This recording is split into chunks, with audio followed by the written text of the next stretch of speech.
¿Qué onda chicos? ¿Cómo les va? Espero que se encuentren muy bien y en este video les traigo ahora otro procedimiento para realizar en SPSS que es un análisis de correlación y otro de regresión lineal. Espero que algunos de ustedes ya tengan el precedente matemático de lo que es una correlación y ahorita posteriormente lo que es una regresión.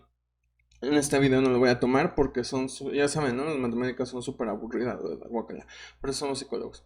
No, no es cierto, pero la verdad es que si ahorita me puse a explicar la parte, vaya, la parte matemática pura de lo que son los análisis, pues me llevaré a otro video. Y lo que me interesa ahorita solamente es ponerles el procedimiento y la interpretación de los resultados en SPSS. Entonces vamos ahí, fíjense muy bien. Yo aquí tengo una base donde estoy representando cuatro variables, cuatro estados emocionales, es ansiedad, depresión, irritabilidad y estrés. Cada una de las columnas, esto es importante porque recuerden que tenemos que introducir las variables de una forma correcta para que el programa los pueda leer, los pueda ingresar a los análisis. Entonces cada columna me representa una variable y obviamente cada línea me representa un participante. Entonces aquí yo tengo mis puntajes, son puntajes continuos, son variables continuas. Entonces, vamos primero a hacer una correlación. Antes que nada, recuerden algo importantísimo que siempre estoy repitiendo una y otra vez. La correlación no es una predicción, simplemente, valga la redundancia, es una relación entre variables. Vamos entonces a hacer esta relación. Nos vamos a analizar y nos vamos a correlacionar y bivariadas. Aquí tenemos coeficientes de correlación de Pearson y Spearman dependiendo si son paramétricas o no paramétricas. Algo que no había dicho en el video anterior de diferencia de medias es que ahorita estamos trabajando con datos teóricamente normales, es decir, paramétricos. Entonces, yo creo que después voy a hacer otro video para explicar la parte de las no paramétricas, pero ahorita estamos trabajando como si nuestras variables fueran paramétricas, fueran normales. Entonces, ¿qué es lo que yo voy a hacer? Simplemente voy a señalar todas mis variables y las voy a pasar al lado derecho. Entonces, las correlaciones van en parejas, es decir, van ansiedad, depresión, irritabilidad y estrés, pero las puedo meter todas para no perder tiempo, no ir haciendo parejitas y simplemente tengo que poner mucha atención en cómo se interpreta la tabla que a continuación vamos a ver. Entonces, fíjense muy bien, dice Pearson, son bilaterales y queremos que nos señalen las correlaciones significativas. Vale. Entonces, aquí ya tenemos nuestro resultado y simplemente es una tabla.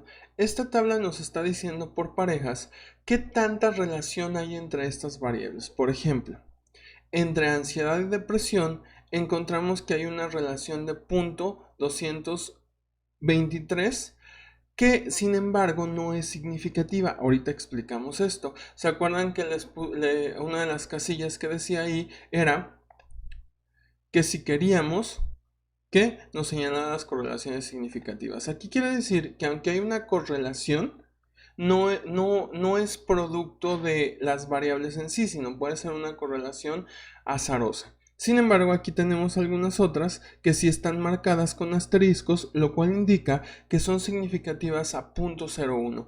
Aquí no apareció ninguna, pero si tendríamos una que estuviera marcada con un solo asterisco, querría decir que es significativa a 0.05. Recuerden que esos son los niveles que utilizamos en ciencias sociales y sobre todo en psicología.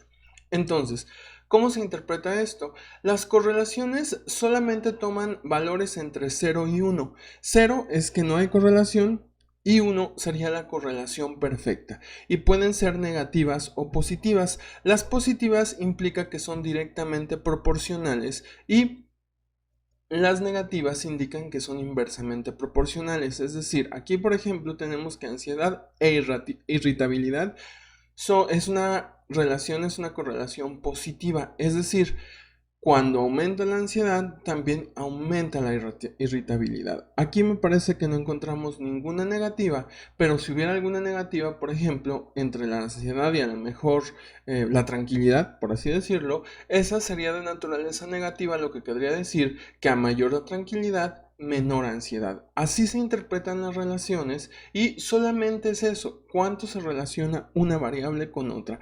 Si una aumenta, la otra también, o la otra disminuye, o viceversa.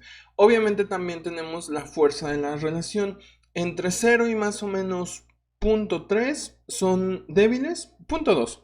Entre 0.2 y 0.4 son moderadamente débiles, entre 0.4 y 0.6 son moderadas, entre 0.6 y 0.8 son moderadamente fuertes y arriba de 0.8 son fuertes hasta llegar a la correlación perfecta, que pues en realidad es muy difícil encontrar algo por el estilo.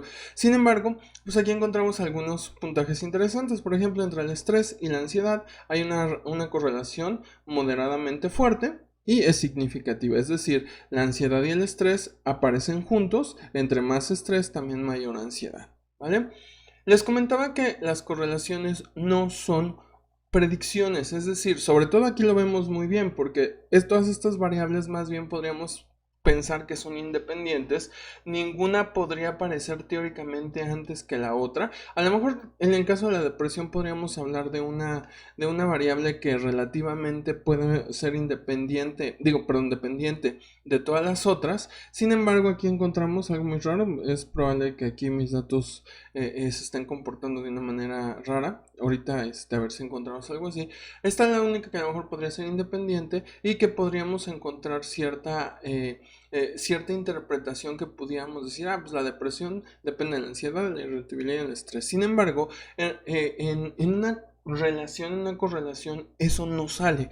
Nada más nos está diciendo cómo aparecen juntas. Esto es bien importante porque de pronto incluso en los noticieros y en ciertos programas tienden a hacer eso. Cuando se encuentran correlaciones, como una vez que había una correlación entre me parece que la aparición del cáncer y el comer carne, ¿no? Y sí hay una correlación definitivamente, pero es una correlación primero súper débil, a lo mejor es significativa, pero muy muy débil. Segundo, no implica una predicción, es decir, no implica que la carne necesariamente cause cáncer, sino a lo mejor comer mucha carne favorece la aparición de otros precedentes del cáncer, que es lo que terminan provocando el cáncer. Entonces hay que tener mucho cuidado con esta situación de saber interpretar bien las correlaciones, porque no podemos dar por hecho que hay variables aquí dependientes e independientes. A lo mejor una cuestión teórica te lo podría dar, pero si tienes la cuestión teórica y ya te salieron unas correlaciones importantes, pues ¿por qué no lanzarse a hacer el siguiente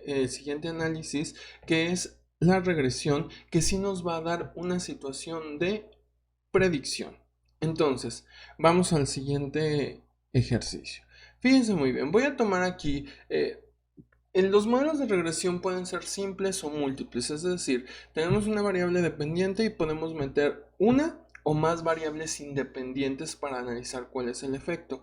Aquí yo voy a poner primero un modelo simple y después voy a meter unas variables con una situación de múltiple. Hay que tener mucho cuidado porque, por ejemplo, aquí, ¿no? Bien por mí no preparé una base que me sirviera bien para identificar cuál es mi variable dependiente y cuál es mi variable independiente. Aquí yo voy a tomar tres de estas variables y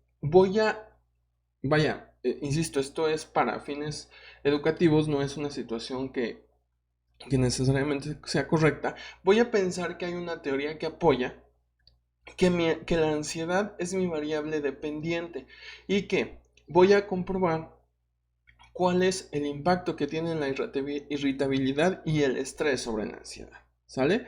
Entonces, yo estoy dando por hecho, ¿no? Que tengo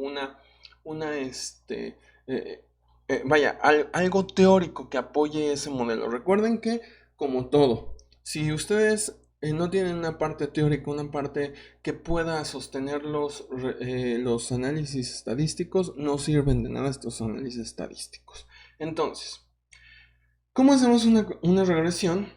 Nos vamos a la parte que dice regresión y nos vamos a lineales, una regresión lineal. Y entonces fíjense muy bien, nos sale esto. Aquí hay varias cosas que hay que tener en cuenta. Por ejemplo, nos dice que cuál método queremos. Este método ahorita no lo vamos a ver, pero hay diferentes métodos. El primero es el método enter, que es el que agarra y mete todas las variables como Dios le da a entender el programa, por así decirlo. Pero Hay que tener aquí cuidado porque también le podemos poner una situación de escalonado hacia atrás, hacia adelante, para evitar la aparición de ciertos errores de interpretación. Aquí para que vean, sí necesitaríamos la matemática para dar un poco más de profundidad en eso. Las matemáticas son divertidas. Em, pero aquí vamos nada más a ver la parte del modelo lineal simple, nada más para una cuestión rápida, educativa, y vamos a ver un múltiple, pero nada más con dos variables. Entonces, fíjense, yo voy a poner que la ansiedad es mi dependiente y yo quiero ver, vamos a ver primero cómo es la irritabilidad, o sea, cuál es el impacto de la irritabilidad sobre la ansiedad, ¿sale? Y voy a darle aquí en siguiente y en el siguiente voy a decirle que me calcule cuánto es el impacto de la irritabilidad sumado al estrés. Voy a irme aquí a estadísticos y le voy a poner que quiero el cambio en R cuadrada. Le voy a pedir diagnósticos de colinealidad y correlaciones no, porque pues ya las vimos anteriormente. Entonces le pongo aceptar y le pongo aceptar. Fíjense, aquí ya tenemos. Nos da los resúmenes del modelo, esto aquí no me importa mucho, y aquí nos dice cuál es la significancia de cada modelo, es decir, si son modelos válidos o no. El modelo 1, que solamente la relatividad, nos dice que es significativo, esto lo vemos aquí en la significancia, en cambio en F, ¿vale?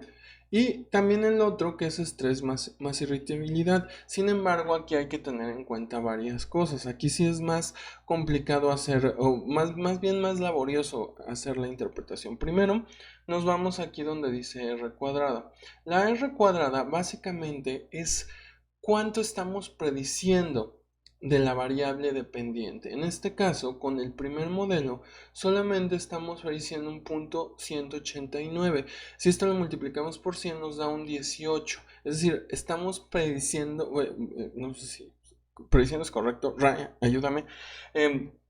Tenemos una predicción del 18% y aquí, entonces, pues la irritabilidad que esté impactando solamente un 18% a la ansiedad, pues es bajita. Sin embargo, en el segundo modelo vemos que esto se eleva a 0.469, que nos daría por ahí de un 46% ajustado, es decir, esta ajustada es como una pequeña, vaya, como si nos estuviera diciendo si aquí hubiéramos utilizado toda la población y no solamente una muestra, en la R cuadrada ajustada nos diría cuál es la estimación para una población. Entonces, pues bueno, ahí 44-46% me parece bastante interesante cuando se mete al estrés como una variable dependiente. Entonces, bueno, nos vamos a la ANOVA, decíamos que ahí los modelos son significativos. Aquí hay algo interesante, pero eso ahorita no lo vamos a ver. Y nos vamos a los coeficientes. Los coeficientes nos dicen cuánto de nuestro modelo nos está explicando uno u otro. Aquí otra vez nuevamente las matemáticas serían importante porque una regresión se establece en forma de una ecuación. Entonces, la primera parte de una ecuación es la constante y luego tenemos las betas. La constante aquí es nuestro primer valor y tenemos las betas aquí tanto estandarizadas como no estandarizadas que nos dicen cuál es el aporte de la variable al cambio en una unidad de la variable dependiente. Fíjense, aquí vemos algo interesante. Aunque en el primer modelo la irritabilidad es significativa, aquí la estamos viendo, es decir, esta beta sí es válida para el primer modelo, en el segundo modelo nuestra beta pasa a no ser significativa, es decir, cuando introducimos la irritabilidad junto con el estrés gana la forma de explicar a la ansiedad. Aquí es por la redundancia entre valores. Aquí hay un problema por la situación de las variables. Sin embargo, si encontráramos algo así en otro tipo de interpretaciones, por ejemplo, aquí en vez de irritabilidad fuera conflicto y en vez de estrés a lo mejor fuera pérdida de empleo, la pérdida de empleo causaría más ansiedad, o más bien sería un predictor más importante para la ansiedad que el conflicto en la pareja o el conflicto solamente. Entonces, aquí este segundo modelo me está diciendo eso, que la beta no es significativa, aquí está, recuerden 0.05, y en este caso el estrés sí es significativo, y aquí entonces a lo mejor el cambio en R cuadrado de 0.28, es decir, cuando nada más metiste irritabilidad solamente era 18%, sin embargo, cuando le metes estrés aumenta un 28%, ese 28% es más significativo por sí solo que solamente la irritabilidad o la irritabilidad junto con el estrés. ¿Sale? Aquí están las estadísticas de tolerancia y colinealidad. Vamos a ver uno que es muchísimo mejor, que es este, que son los diagnósticos de colinealidad. Aquí tenemos que ver si nuestras variables no aparecen en alguna de estas columnitas. Entonces, fíjense, nuestra variable 3, que es, perdón, nuestra variable de irritabilidad que dijimos que no es muy válida, aparece en varias. En este caso, cuando tenemos la constante y otras dos variables independientes, perdón, aquí aparecen las dos. ¿Qué quiere decir esto? Que la irritabilidad es muy probable que sea redundante con el estrés, porque aparece en dos factores. El estrés, si ustedes se ponen a ver, nada más aparece en una sola línea, en la del 3, quiere decir que no tiene colinealidad, pero la irritabilidad sí, es redundante con las otras variables, tanto con la constante como con el estrés. Por eso sería interesante entonces nada más ver cuál es el impacto del estrés sobre la ansiedad. A ver, vamos a checar eso.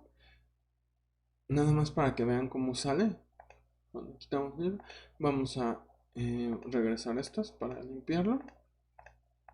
Y nada más vamos a meter el estrés. Y le vamos a dar a aceptar. Y fíjense, el estrés solito ya nos explicó. 0.45 de la varianza explicada, más que la varianza explicada, pero no estoy, creo que por ahí confundiendo interpretaciones, más bien cuánto predice, cuánto influye, por así decirlo, en nuestra variable dependiente. Entonces aquí ya con mejor vamos a utilizar este modelo. Podemos decir, aquí, insisto, necesitamos la parte teórica que nos pudiera afirmar esto, que el estrés predice en un 45% la aparición de la ansiedad.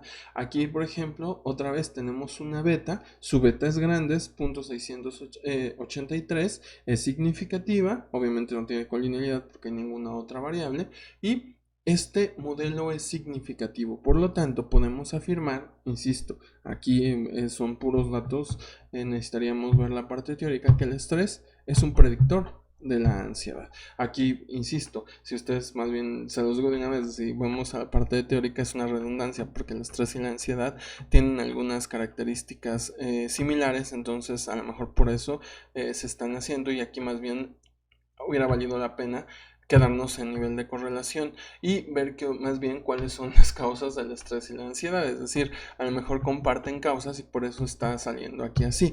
Por eso es bien importante, ¿no?, tener esta situación teórica antes de lanzarse a hacer un estudio sobre, en este caso, predictivo, ¿no? Un estudio que vaya más allá de lo correlacional.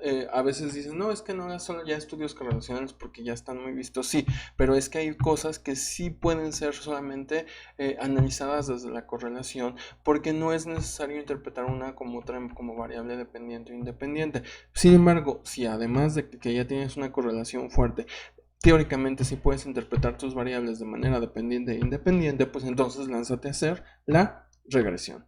Vale, espero no haberlos confundido mucho y que les haya ayudado esto. Insisto, lo que aquí tenemos que utilizar mucho es el R cuadrado, que nos explica cuánto es lo que está prediciendo. Otra vez, Ray, ayúdame. Está prediciendo el valor de predicción sobre la variable dependiente si este modelo es significativo, y aquí está nuestra beta y cómo está conformada nuestra ecuación de regresión. ¿Vale? Entonces espero que les haya ayudado este pequeño video y muchas gracias y nos vemos en el siguiente.